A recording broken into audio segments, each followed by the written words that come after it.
Hello, today I'm looking at an ancient private water supply, one that fed the Cistercian Monastery behind me here.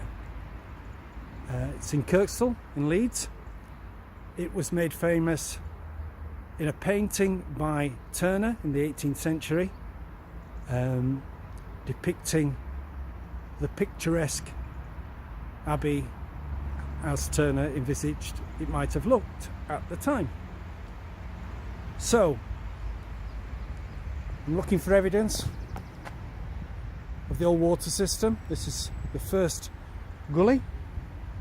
The water came down from the top of the hill there, up from the gatehouse. The gatehouse being the other side of the road. The Cistercian monks built a mill pond, and that fed water first into the gatehouse, and then the water came down into the guest house. And you can see it's coming through various channels and gullies, and then it passes down through a culvert behind me. Water was very important to a monastery. They needed it for brewing. Even the ancient monks realized that drinking untreated water from the river, in this case the River Aire, was not good for you. So they boiled it as part of the brewing process and called it wheat beer, because it was pretty weak by today's standards. And again, behind here you can see more evidence of the system as it used to be. Water was used in the guest house for the latrines, taking water away, and in the kitchen. And just looking at the floor here, you can see various gullies.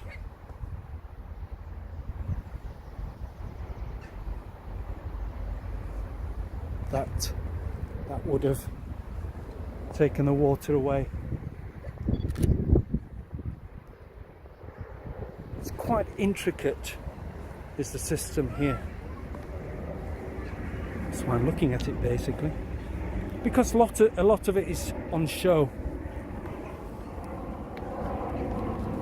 All monasteries at the time, 12th century, were designed along the same lines, heavily influenced by the Normans, of course. 12th century being after the Norman conquest, and in this case the Cistercians who built this monastery came from Cîteaux in France, and they established a number of monasteries in the UK. Fountains Abbey being one, Rievaulx being another, and of course here we have Kirkstall Abbey. So the water passed through the gatehouse, then came down to the guest house, and then to the dormitories here. This is where the monks slept. There could have been 90 or so monks living here.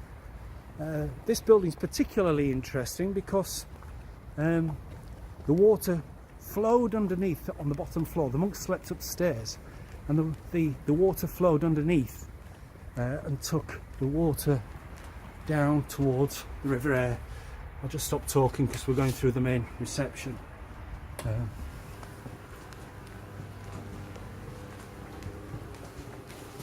Hello. There we go. That's the main reception area. Behind me you can see the daughters, or dormitory for the monks. Now, the monks carried out very strict rituals according to the rules of Benedict, praying 6 times a day, studying, working. But the manual labour on the whole was carried out by the lay brothers, and they slept in this building behind me. And again, water was needed, and we can see a bit of an arch there, passing through to the cellary.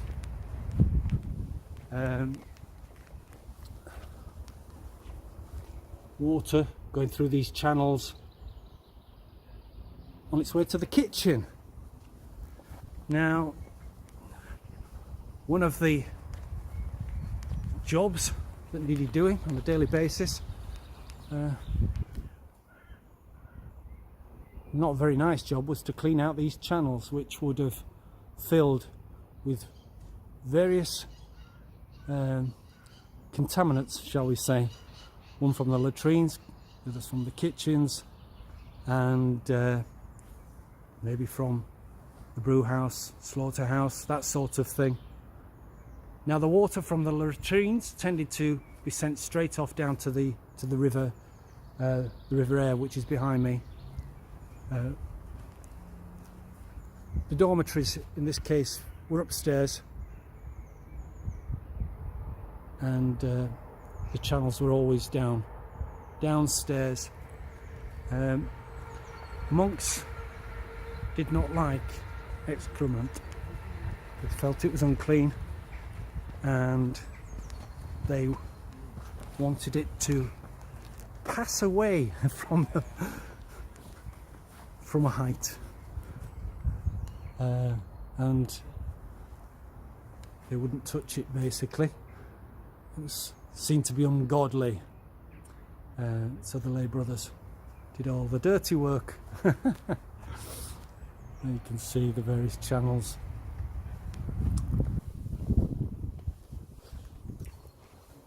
Let me just take a little photograph. Oops.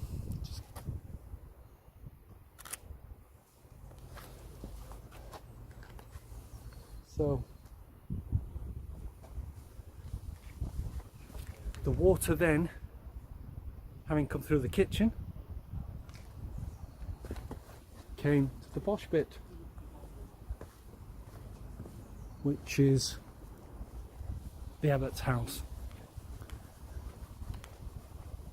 Now, monasteries were very busy places. People came from all over the world. That's why we had a guest house. You might have kings, queens, ambassadors, various monks perhaps, or papal visits from emissaries from the Pope. Might call here people from the main order in France, in C2. The monks would stay in the dormitories with the other monks, but the lay people would sleep in the guest house. The royalty or dignitaries may well stay with the abbot in this quite palatial for the time building, with its own latrine, its own loos. You can see channels here passing through. There you go. All good stuff. And then the water probably then went off directly to the infirmary. Monks in many cases spent their whole lives here and grew old, and the infirm were kept in the infirmary. More evidence of the water system. And having passed through the other buildings, the water then would have ended up in the River Aire. Pity anybody who was downstream of it, who was drinking it, because it would not have been very pleasant. Anyway,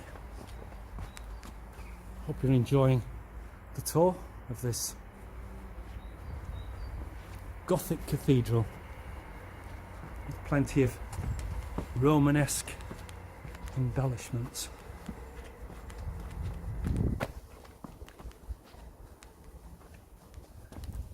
Monasteries were heavily fortified, just like the castles at the time, and they're thought to have been a show of strength to intimidate the locals and show the power of William the Conqueror. So here we are in the most important part of the non-church area, and that's the cloisters. This is where most monks would spend their days. They would collect their books, or they'd walk around the outside of the cloister clockwise, or they might form a procession before entering the church here.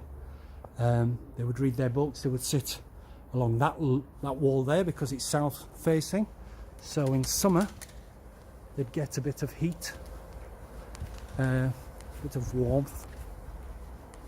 The most important building is behind me here, the chapter house. That's where all the monks would meet in the morning, every morning, and they would be given their orders of the day, and they'd discuss any business. If you'd sinned, you had to confess, and if you confessed of something pretty vile, then you would be flogged there and then as punishment. Before going to dinner, you would wash your hands and your feet. It's partly ritualistic cleaning here. Labatos, I think it's called. This was used every day, but once a month the abbot of the monastery would wash the feet of all the monks, copying, of course, Jesus, who washed the feet of his disciples. So inside here is a chapter house. We're looking at water today, but this is fascinating. You can see the tombs of the previous abbots sitting there. But anyway, I'm walking through here. So as I say, on some days, Easter, various other special occasions, the monks would collect in the cloisters, walk around in procession, pass through this door, and then enter the main body of the church, the nave.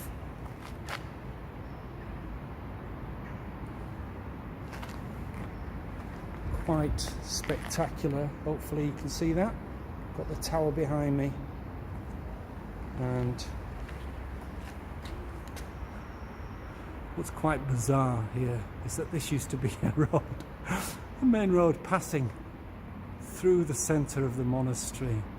Of course, after Henry VIII dissolved the monasteries in the 16th century, this was derelict, and it became a road. Look at the roof. Very Gothic. Very Gothic. Beautiful. The reason I brought you in here is not to look at the architecture, wonderful Gothic, lots of Romanesque, beautiful, but it's to go down to the main part of the building, the church, down here to the sanctified bit, the bit where the altar was, the whole church being designed around this spot. Here would be an altar with a relic of the bones of a saint placed inside the altar. Various worshippers may come down here, may be given access to touch the bones or to pray to them, to be healed and to have their sins forgiven. But on the whole, only the priests were allowed in this part of the cathedral or the abbey, The plebeians, even the lay brothers, were only allowed to sit this side, and there'd be a screen, a roof screen, across here somewhere. Can't see any remnants. So you couldn't see anything. All you could hear was Latin mumbling coming from the other side, and the occasional Gregorian chant from the monks. Here I'm looking at the chapels. All the chapels and the altar all are at the east end. People enter at the west end, and we have the chapels facing east. Of course, one of the primary purposes of the monastery was to pray, and each of the chapels might be designated to a saint, or in some cases to a local dignitary or benefactor, and the monks were paid forever on an annual basis to pray for the souls of the dead. The belief at the time was that the more praying, especially from a monk, the more likely you were to be dragged out of purgatory and deposited in heaven instead of hell.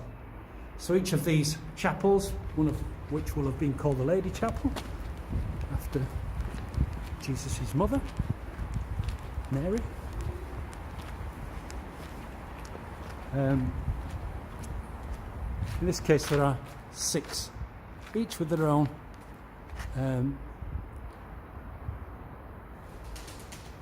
piscina, it's called. These were used as part of the service to clean, ritual cleaning of the hands, of plates, of the chalice, for example. Cleanliness was part of godliness, so water would have been perhaps tapped into these or carried here. No, there's a person in here. Hello. So there we go, done in a onesie. So my apologies for the ramblings and any disinformation. Here we are at Kirkstall Abbey, looking at the ancient water system. Thank you for watching. See you in the next video.